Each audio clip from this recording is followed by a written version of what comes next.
Glenn, and morning, brethren. Good morning.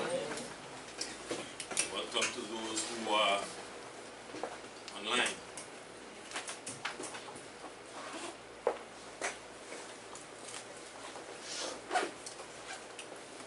I think the Bible tells us to love not the world.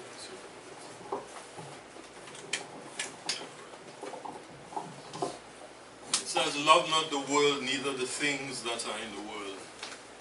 And that if any man love the world, then the love of the Father is not in him. I had an experience not too long ago where one of the browsers that just opens up a whole lot of portals that you can access if you choose to. And one of them, I opened it up, and a psychologist had this to say. Swearing, meaning cussing, has a bad reputation. It is considered unprofessional to swear in a job interview, for example. But in reality, it is something pretty much all of us do on a daily basis. And notice how we include everybody. So this is taken for granted. So he's saying that you and I cuss on a daily. This is the implication of it. In fact, we speak about 10 swear words a day on average. And I suppose this is if you're my man. There are some who used to do it every 3 out of 5. And you will swear it's a foreign language that they have learnt. He says that children start swearing by the age of 6 or younger. And let's hear what he goes on to say. Swearing or cussing could actually be a sign of high IQ. So I guess the more your curses, the higher IQ is represented by that. According to psychologist, I won't mention his name, and it could help us be better at things like lifting weights and dealing with pain. So don't ask me to massage anymore. Cuss and deal with pain. This is what he's saying. In one paper by this psychologist and his team at Keele University, volunteers were asked to hold their hand in icy water for as long as they could stand it. And when participants repeated a swear word, they were able to hold their hand in ice-cold water for, on average, some 40 seconds longer, compared with when they repeated a non-swear word. And this is a... whether it's tongue-in-cheek or not, the point is, this is the point he is making. But what does the Bible tell us regarding the use of swear words or cussing, as he puts it? Brothers, let's turn to Ephesians chapter 4. And let's see what Paul says and what God says. Ephesians chapter 4. And let's start from verse 22. From verse 20, Paul is saying, you have not so learned Christ. And here's what he is commanding the Ephesians. That you put off concerning the former conversation, the old man, your former conduct, the old man which is corrupt according to the deceitful lusts, and be renewed in the spirit of your mind. And verse 24, and that you put on the new man, which after God is creating in righteousness and true holiness. So now that you've put on the new man, who is now created in righteousness and holiness, here's what he says you should do. Let's drop down. You can read verse 25 and go on down. But let's drop down to verse 29.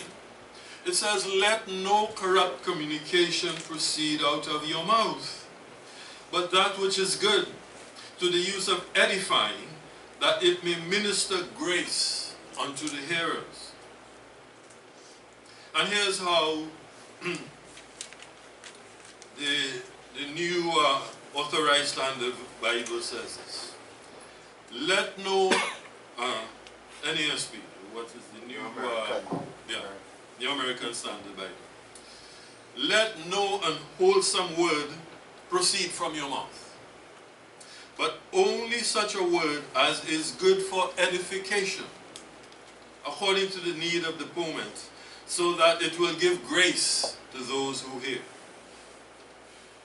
Now, note how Paul makes the point that not even a single corrupt word we should speak.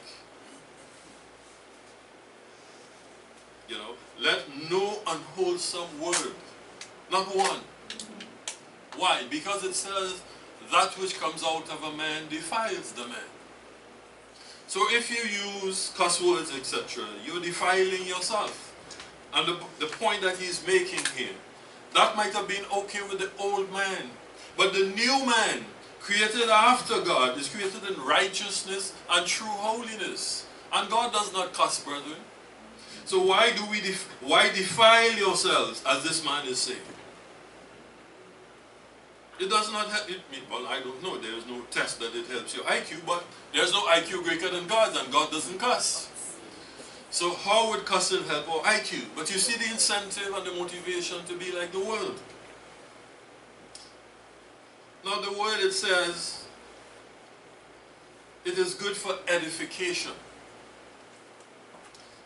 The word to edify in its early definition meant to instruct and improve, especially in moral and religious knowledge, to uplift and enlighten. And the word edifying, it says it is instructive or informative in a way that improves the mind or character. So contrary to the proposition that swearing improves your IQ, the Bible is telling us that speaking in an edifying manner improves the mind. And if your mind is improved, then one would think that your IQ would also improve. The word that is used for edifying, or sorry, that is used for grace, so that it will give grace to those who hear. Grace is taken from the Greek word charis, K-H-A-R-E-C-E.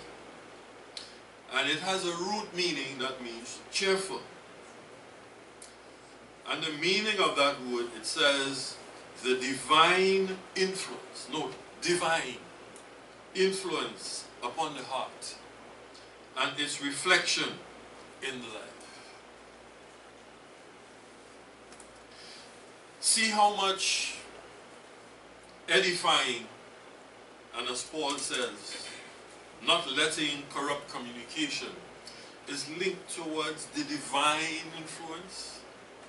It is good for moral and religious knowledge, so moral tends to uplift you. But the psychologist and his team says that cussing is a sign of high IQ, but not according to God. It says, we are now created after God in righteousness and true holiness. And brethren, righteousness is not simply doing something that is okay now and doing something then. Righteousness is a condition that does not change. And this is what we're being called to. So to descend into what this man is suggesting actually defiles us and makes us unprofitable as the children of God in God's sight. So, as the wisdom of the world is that what he says, it helps your IQ, it helps you bear pain. We see how it contradicts what the Bible says and what God is requiring of us. That we should be holy and righteous, because this is what we are being called to. And cussing, which very often is expressing contempt towards people, is not something that we want to communicate with. We shouldn't even want to think it. Now, to the extent that it might be difficult to control our thoughts, sometimes some things pop into your head and we wonder where they come from.